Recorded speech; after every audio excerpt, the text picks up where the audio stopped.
Bueno, yo os voy a hablar de un concepto que estamos impulsando, que es el concepto de orquestación de data center mediante inteligencia artificial. Y para eso, como somos una compañía muy pequeñita, voy a hacer una brevísima introducción de quiénes somos. Nosotros somos una compañía muy pequeñita, que venimos del mundo de la supercomputación.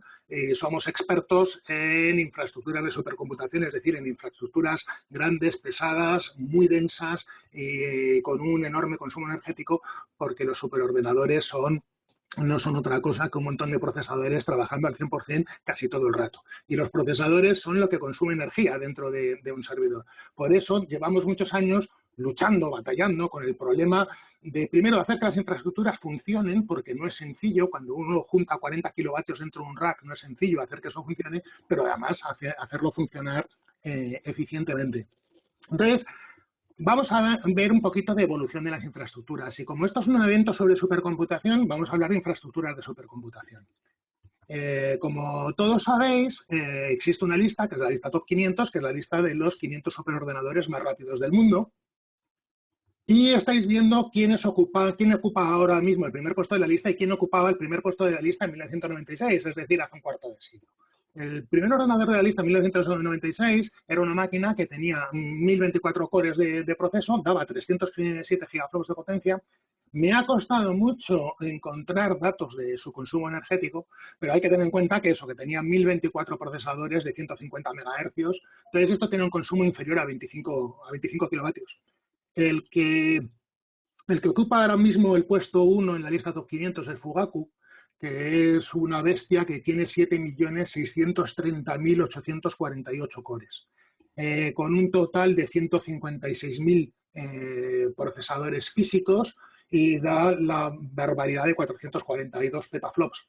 Si comparamos uno y otro, pues en cores hemos multiplicado por 8.000, en consumo hemos multiplicado por 1.000, en prestaciones hemos multiplicado por 1.000.000, es decir, que además hemos aumentado en 3 órdenes de magnitud la eficiencia. Y seguramente me diréis, hombre, ¿y por qué me muestras un sistema del año 96? Pues muy sencillo, porque si miráis a vuestras infraestructuras de data center, seguramente, hombre, no todos tendréis máquinas que se aproximen a Fugaku, pero sí tenéis máquinas con arquitecturas de ese tipo y con esos enormes niveles de complejidad. Y si miráis el data center, probablemente veréis, espérate, que mi data center en el tiempo está mucho más cercano a esa máquina de 1996 que a la máquina esta de 2020. Y resulta que con ese data center de 1996 o de 1998 o que hice en el año 2000 o que incluso hice en el año 2005, tengo que dar servicio a este tipo de sistemas. Y claro, no es lo mismo. No es lo mismo una máquina única que un clúster enorme. Estamos hablando de unos niveles de complejidad y de componentes enormes, ¿no? Entonces, no olvidemos, o sea, nunca debemos olvidar, al hablar de infraestructuras, para qué tenemos sistemas IT. Y los sistemas IT los tenemos porque existe una cosa que tienen los usuarios que se llaman aplicaciones, y los usuarios lo que quieren es obtener datos de sus aplicaciones. Y entonces, nuestro pila IT es una pirámide en la que la base de la pirámide son las infraestructuras de data center. Sobre eso tenemos que tener una red, porque sin redes de comunicaciones no hacemos nada. Tenemos servidores de almacenamiento, encima de ellos ponemos el sistema operativo, luego middleware y luego aplicaciones. Entonces, como vemos, a lo largo de los años, esto se ha ido haciendo cada vez más complejo, con cada vez más componentes, con lo cual la forma tradicional de trabajar no era viable y entonces nos hemos inventado este concepto, que es el concepto de orquestación. Es decir, sistemas que gobiernan cosas. Y para orquestar, si seguimos hablando de HPC, para orquestar el clúster de HPC, tengo un sistema gestor de despliegue que enciende y apaga las máquinas. En 20 minutos tengo un sistema que máquinas partiendo desde cero las enciende, les instala un sistema operativo, lo contextualiza, lo configura, etcétera, etcétera. Y en media hora puedo tener 1.000 o 2.000 nodos perfectamente instalados, configurados y funcionando. Y todo eso es gracias a que tengo un orquestador que hace eso de forma coordinada. Si me voy a la capa de arriba del middleware, pues hacemos lo mismo con máquinas virtuales, tenemos orquestadores para orquestar máquinas virtuales, si nos vamos a microservicios tenemos orquestadores para orquestar componentes, etcétera, etcétera. Y si seguimos hablando de HPC, tenemos orquestadores para orquestar las aplicaciones porque, al fin de cuentas, eso es lo que es un gestor de colas, ¿no? Es decir, lo tenemos todo perfectamente automatizado, orquestado, controlado, porque es complejo, porque sabemos que es complejo y porque la única forma de hacerlo es así. Es decir, si yo tengo que instalar un clúster de 1000 nodos y lo tuviera que hacer a mano, pues sería francamente complicado. Con lo cual, efectivamente, llevamos muchos años en el mundo del data center hablando del concepto de orquestación. Pero si os fijáis, esa imagen del director de orquesta y de los músicos han dejado abajo la pila de la base de la pirámide, que son las infraestructuras de data center. Infraestructuras que además, en muchos casos, que son evidentemente imprescindibles para que el data center funcione y que en muchos casos encima están bajo la jerarquía y el gobierno de otro departamento. Es decir, en muchos casos las infraestructuras de data center que hacen que funcione las llevan unos señores que son de mantenimiento, son los que se tienen que ocupar de la electricidad, del frío, etcétera, etcétera. ¿Y qué pasa si eso me falla? Pero ya no solo eso. ¿Cómo influyen en un sistema tan complejo, cómo influyen las infraestructuras del data center? Es decir, mi data center, que está diseñado con criterios clásicos, y que los criterios de diseño no han variado a lo largo del tiempo, voy a ejemplificar esto con un ejemplo muy sencillo, que es un ejemplo real de un cliente nuestro.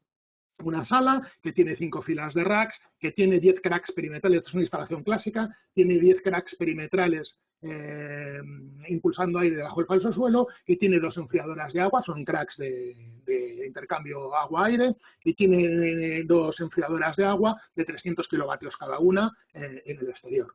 Entonces, bajo un análisis clásico, este cliente tendría una redundancia 1+1 en las enfriadoras y una redundancia 8+2 en los cracks, porque esto está diseñado para una carga térmica de unos 250 kilovatios, que es un data center mediano.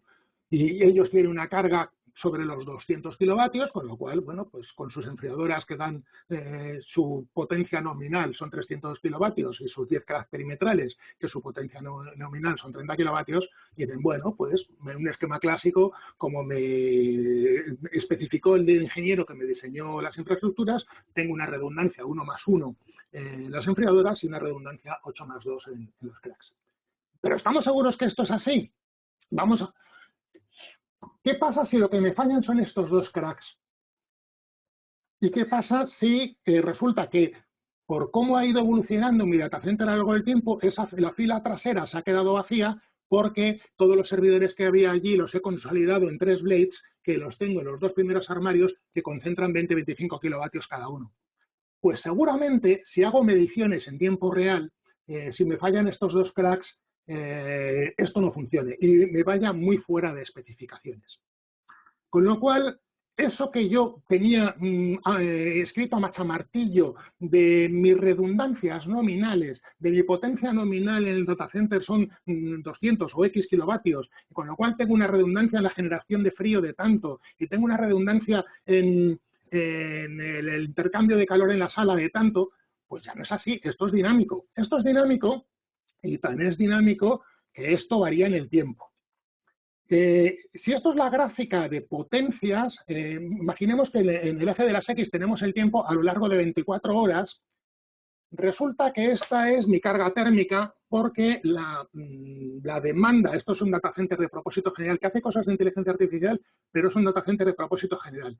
Entonces, la carga media de la parte IT es esta, a lo largo del ciclo de 24 horas, porque esta organización presta unos determinados servicios que tienen unas horas puntas de carga.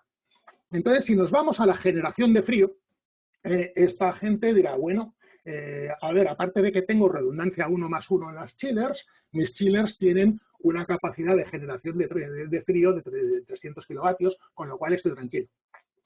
Pero a ese cliente es explicarle, sí, y el proyecto está hecho en base a eso. Pero ahora te tienes que leer ese asterisco que hay en la ficha técnica que lleva la letra pequeña que te dice que la potencia nominal de esas enfriadoras es de 300 kilovatios, con una tensión entre fase y fase de tantos voltios, con una temperatura exterior de 35 grados, es decir, te pone todas las condiciones en las que esos 300 vatios son ciertos.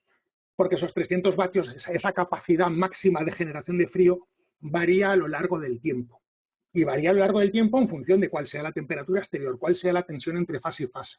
Con lo cual, la realidad de lo que tienen es esto. Entonces, este gap que hay entre mi carga y mi generación de frío, lo podemos aplicar a todo, porque con el intercambio de calor en sala pasa todo. Entonces, por eso necesitamos orquestar esto mediante inteligencia artificial. ¿Y por qué? Porque esto es el caso tonto. Si yo tengo 10 equipos y cada equipo tiene 10 posibilidades de configuración, pues tengo 10 elevado a 10 posibilidades de configuración. No puedo probarlas, es evidente.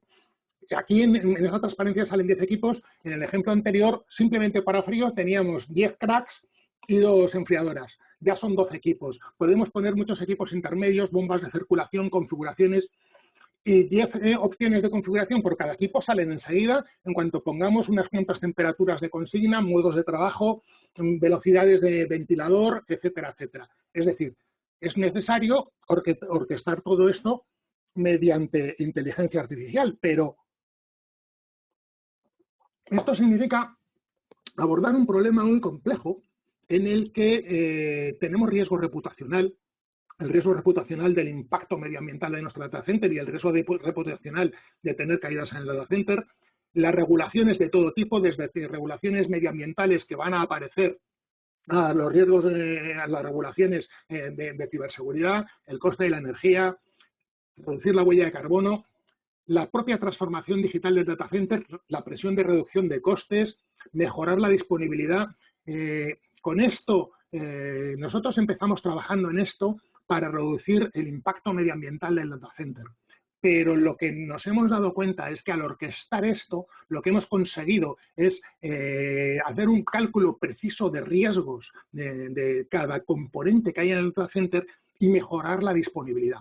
Y además, como al utilizar inteligencia artificial para hacer esto, lo que tengo es un cálculo preciso de riesgo componente a componente, puedo poner condiciones de contorno para tratar esos riesgos y optimizar los riesgos. Es decir, que yo puedo buscar el máximo de la función eficiencia energética a la par que busco máximos locales o mínimos locales de riesgo y demás. Es decir, estoy jugando, si hablo en términos de matemáticas puras, estoy jugando con un sistema multivariante en el que puedo elegir la configuración más adecuada en cada momento.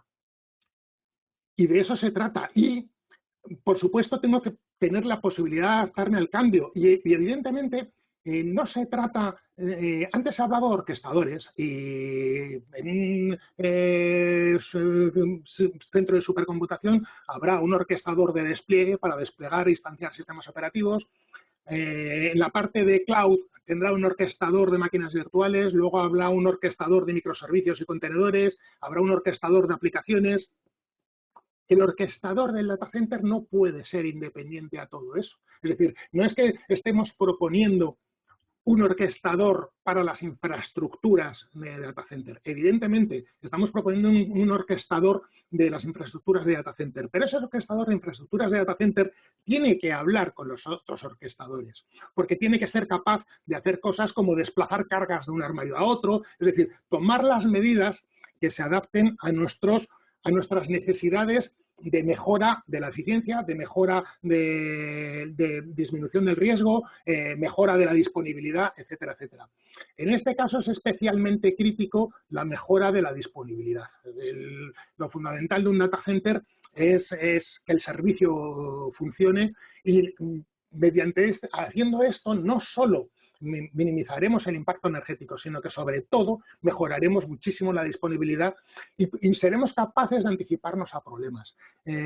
La semana pasada se produjo el incendio del data center de VH. Entonces, la duda es, ¿un sistema mediante inteligencia artificial podría haberlo anticipado lo suficiente como para minimizar el desastre? Yo no soy capaz de decir que sí, pero sí digo que tenemos que trabajar en esa línea.